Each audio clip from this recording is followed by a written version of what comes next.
Congressman John Lewis, before his passing, wrote, "Democracy is not a state, it is an act." And what he meant was that America's democracy is not guaranteed. It is only as strong as our willingness to fight for it.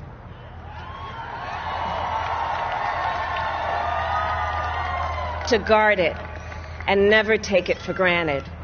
And protecting our democracy takes struggle, it takes sacrifice, but there is joy in it, and there is progress, because we, the people, have the power to build a better future.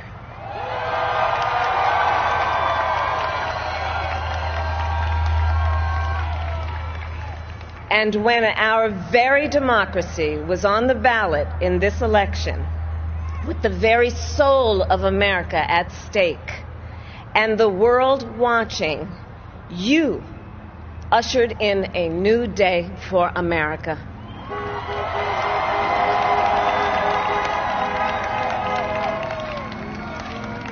To our campaign staff and volunteers, this extraordinary team, thank you for bringing more people than ever before into the democratic process.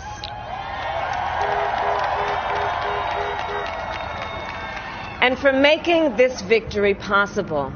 To the poll workers and election officials across our country who have worked tirelessly to make sure every vote is counted, our nation owes you a debt of gratitude.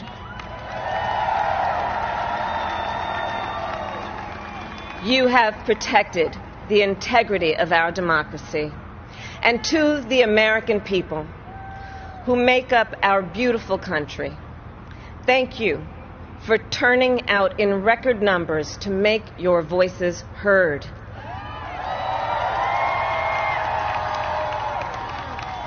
And I know times have been challenging, especially the last several months.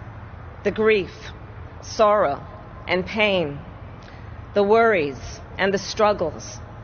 But we have also witnessed your courage, your resilience, and the generosity of your spirit. For 4 years, you marched and organized for equality and justice, for our lives and for our planet.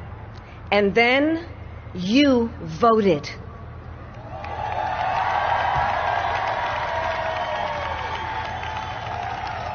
And you delivered a clear message. You chose hope and unity, decency, science, and yes, truth.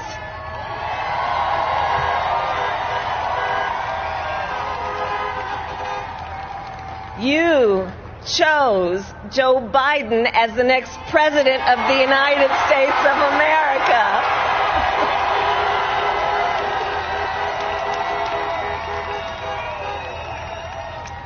And Joe is a healer, a uniter, a tested and steady hand, a person whose own experience of loss gives him a sense of purpose that will help us as a nation reclaim our own sense of purpose, and a man with a big heart who loves with abandon.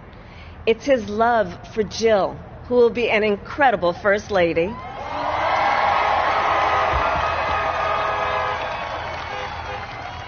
It's his love for Hunter and Ashley and his grandchildren and the entire Biden family.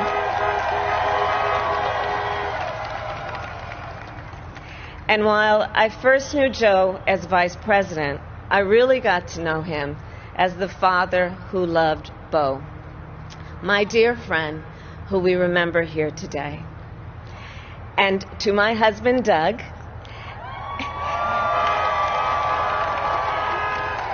and our children, Cole and Ella, and my sister Maya, and our whole family, I love you all more than I can ever express.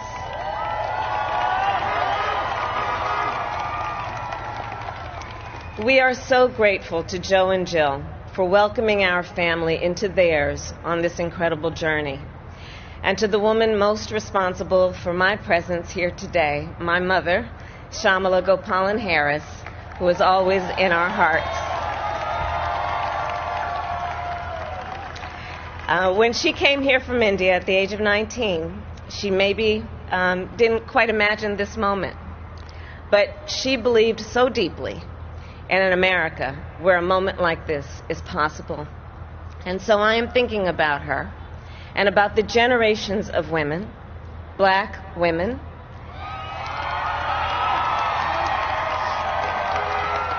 Asian, white, Latina, Native American women, who throughout our nation's history have paved the way for this moment tonight. Women who fought and sacrificed so much for equality and liberty and justice for all, including the black women who are too often overlooked, but so often prove they are the backbone of our democracy.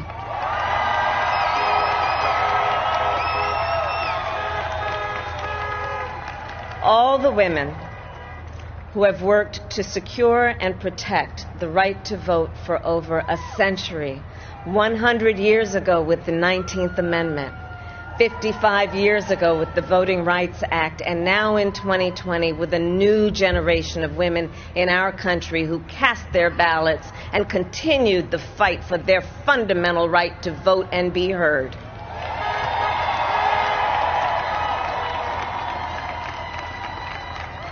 Tonight I reflect on their struggle, their determination, and the strength of their vision to see what can be unburdened by what has been. And I stand on their shoulders. And what a testament it is to Joe's character that he had the audacity to break one of the most substantial barriers that exists in our country and select a woman as his vice president.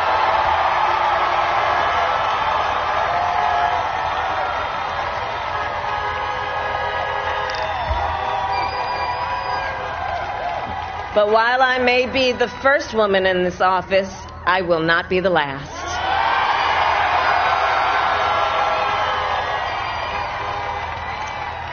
Because every little girl watching tonight sees that this is a country of possibilities.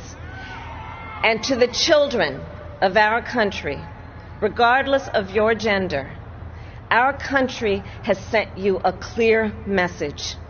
Dream with ambition, lead with conviction, and see yourselves in a way that others may not, simply because they've never seen it before.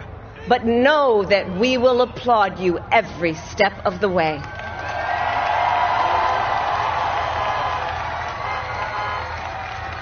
And to the American people, no matter who you voted for, I will strive to be a vice president like Joe was to President Obama, loyal, honest, and prepared, waking up every day thinking of you and your family. Because now is when the real work begins, the hard work, the necessary work, the good work, the essential work to save lives and beat this epidemic, to rebuild our economy so it works for working people, to root out systemic racism in our justice system and society, to combat the climate crisis, to unite our country and heal the soul of our nation.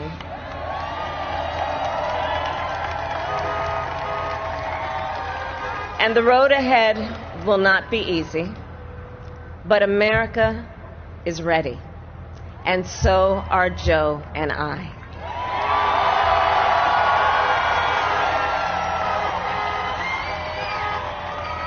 We have elected a president who represents the best in us, a leader the world will respect and our children will look up to, a commander-in-chief who will respect our troops and keep our country safe, and a president for all Americans.